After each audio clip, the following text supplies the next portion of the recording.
Bem-vindos, amigos! Você assistiu o nosso último vídeo sobre o neoliberalismo? Tá certo. Pois bem, naquele vídeo falamos sobre a necessidade das nações nas inovações econômicas para o país não só crescer, mas também se desenvolver. Você confiaria em entregar nosso Ministério da Economia a um índio?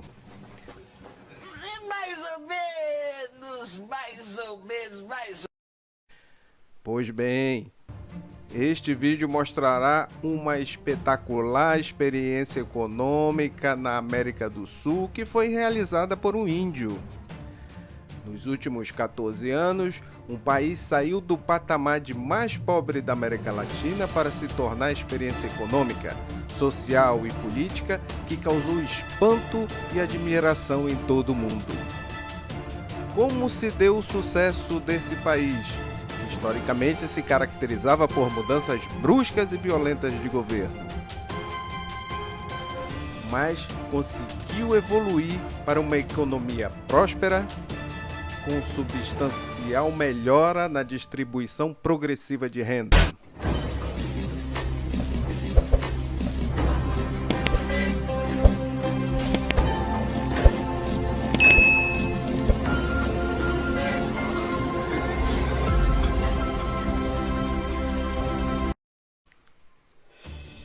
O índio Evo Morales, do partido O Movimento ao Socialismo, implementou o que os economistas apelidaram de evonomia. Os extraordinários resultados econômicos se tornaram o principal cabo eleitoral do partido do Evo, o MAS. O país das Saltênias registrou, sob este sistema econômico, 10 anos seguidos com um crescimento médio de 5% ao ano. Foi nada menos do que o maior ciclo contínuo de crescimento econômico da história da humanidade. Contudo, o fabuloso ciclo econômico não impediu o entrave da entrada da Bolívia no Mercosul, por conta da resistência do Brasil a um país com governo socialista. A evonomia, política econômica de Evo Morales, iniciou em 2006. Naquele mesmo ano, a Bolívia já debutou no grupo de países cuja economia era estável e de crescimento sustentado.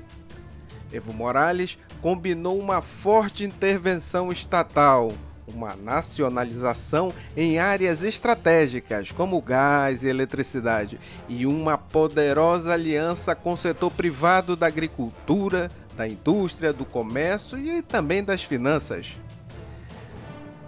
Também houve acordo com as pequenas e médias empresas artesanais e comerciais, que são as maiores geradoras de emprego, empregando 60% da força de trabalho boliviana. O Estado boliviano começou a participar como conselheiro e administrador das atividades que geram excedentes. Quem gera excedentes na Bolívia são as empresas de petróleo, mineração e eletricidade. A economia fez com que o Estado se apropriasse do superávit destas empresas e transferisse os recursos para setores produtivos e geradores de renda e emprego. Estas atividades estão nas fábricas, nas atividades agrícolas, na construção civil e no turismo. Foi criada assim uma distribuição de renda que expandiu a demanda doméstica.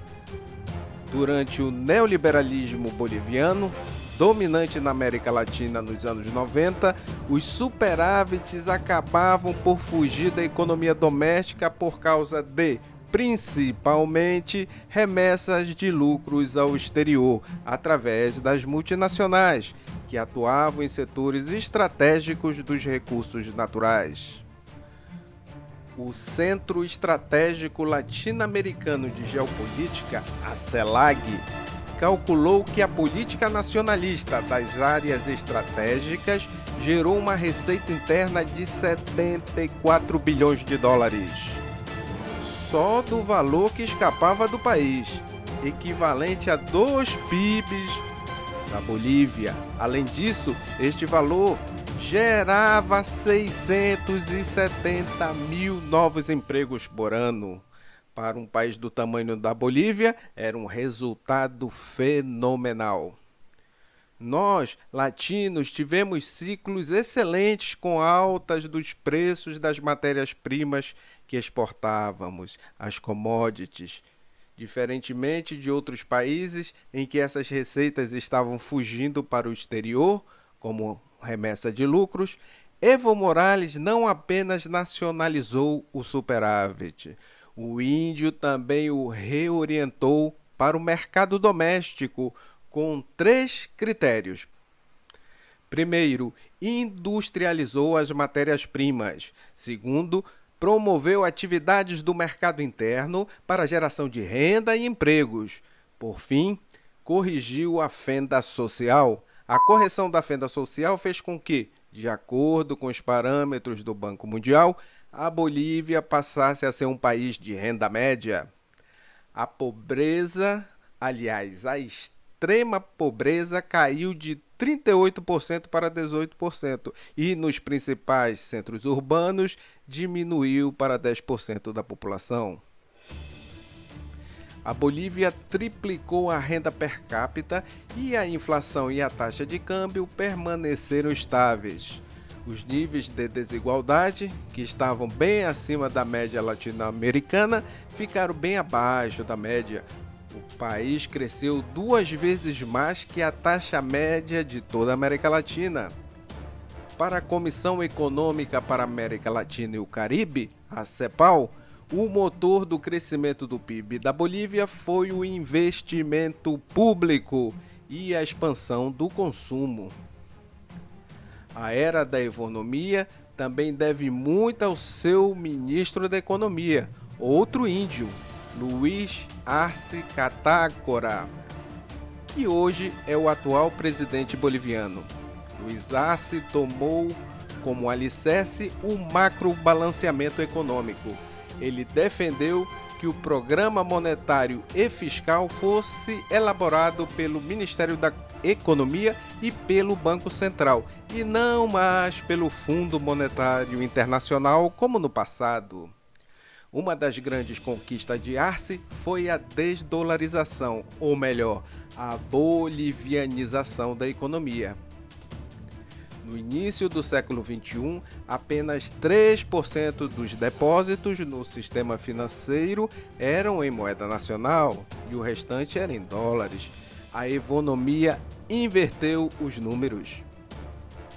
A estratégia de bolivianização do sistema financeiro incentivou a demanda doméstica, que levou ao ciclo de crescimento contínuo mais importante da história do país.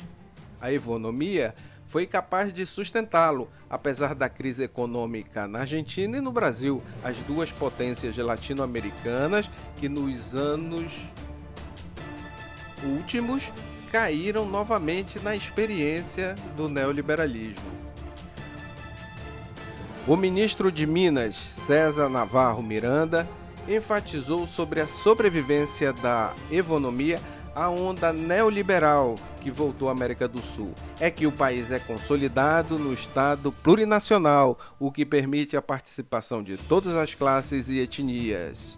E está com uma economia diversificada, mas com intervenção do Estado na produção, e as riquezas foram distribuídas e a democracia foi integral.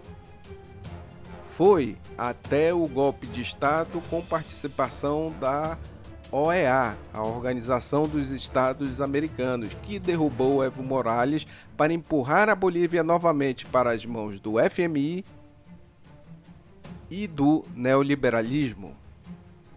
Antes do golpe, a Bolívia preferiu seguir o caminho do pragmatismo e demonstrou que, dessa forma, ficou em condições de apresentar melhores resultados. O processo constituinte boliviano ocorreu de baixo para cima e foi marcado pela participação popular, povos indígenas, campesinos, trabalhadores como protagonistas em busca de anseios populares. Hoje, as experiências econômicas que têm mais sucesso se utilizam de capitalismo privado e de Estado, além de uma forte intervenção estatal. A economia foi uma prova disso. Os sistemas econômicos precisam ser pragmáticos e sempre evoluírem, antes que os países percam o trem da história, que sempre está de partida da estação. Nuevos hermanos, el Collasuyo se levantó. Quechuas, aymaras y guaraníes, un solo canto haremos vibrar. Es por la lucha nuestra vivencia, Bolivia entera se nacerá. Despertamos nuevas conciencias y llevaremos el pueblo al poder.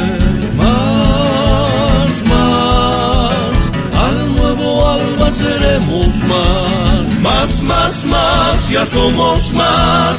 El Tataín te alumbra más.